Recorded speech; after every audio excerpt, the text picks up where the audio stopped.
Hi there, that's right. My name's Nick Dutch, and some of you know I read tarot for a living. I've got in my hand here my trusty Golden Dawn Tarot, and I just wanted to show you something that I don't think I'd explained to you before.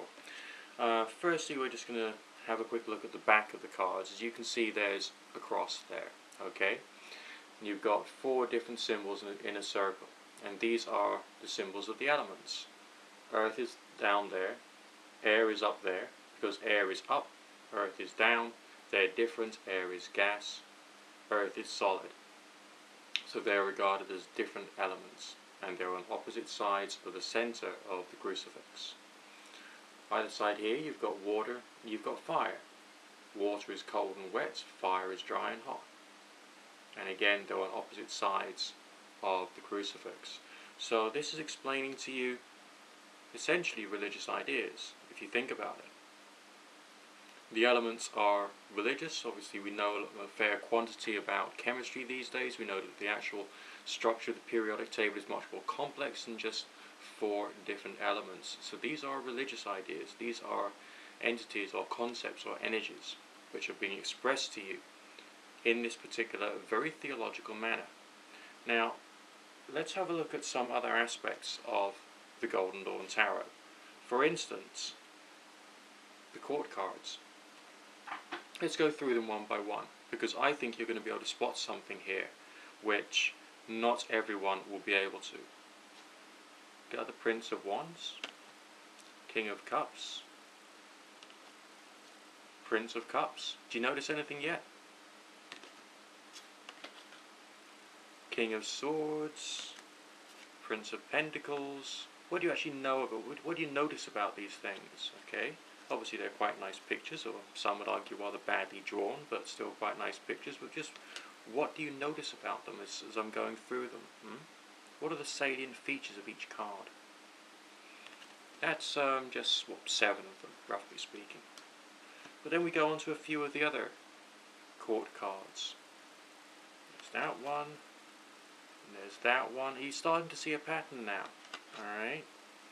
All the rest of the court card characters, the way that they're drawn, they're more or less representations of normal human beings in various different poses and various different ranks, certainly, but all, as it were, looking like regular normal human beings.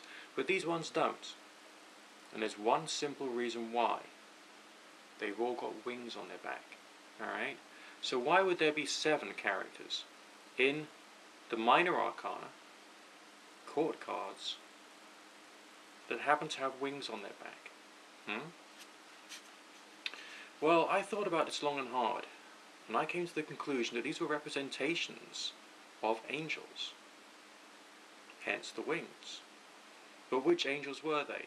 What was the importance of these angels? What did they mean? Well, you've got the Prince of Swords there. He appears to be carrying something that looks either like a scythe or a crescent. So he could be an angel of the moon or an angel of death.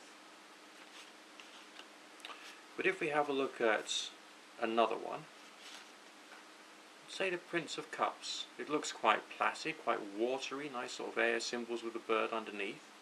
But he's carrying a white flower. Why would an angelic being be carrying a white flower? Could that be a sign of death? The white flower meaning regret.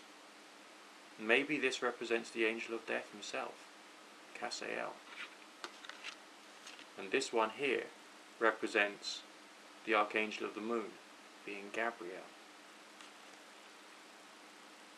And what else have we got here? We've got some very fire-orientated colours there. This character's actually got a lion emblem on his chest. Could he be representing a solar archangel, such as Michael?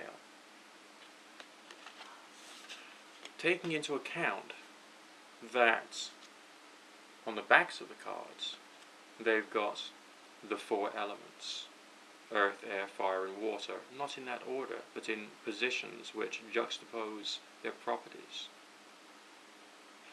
And you've got 7 characters in these cards which have wings, which could easily represent the 7 archangels: Michael, Gabriel, Raphael, Anael, Samael, Seychelle and Casael. Do you think for a minute that this particular tarot deck was not made for divination. It was not made for card game playing. It was in fact made as a religious tool, and all of the symbols there were predominantly to explain concepts within a complex religious understanding. My name's Nick Dutch. I hope you enjoy the journey.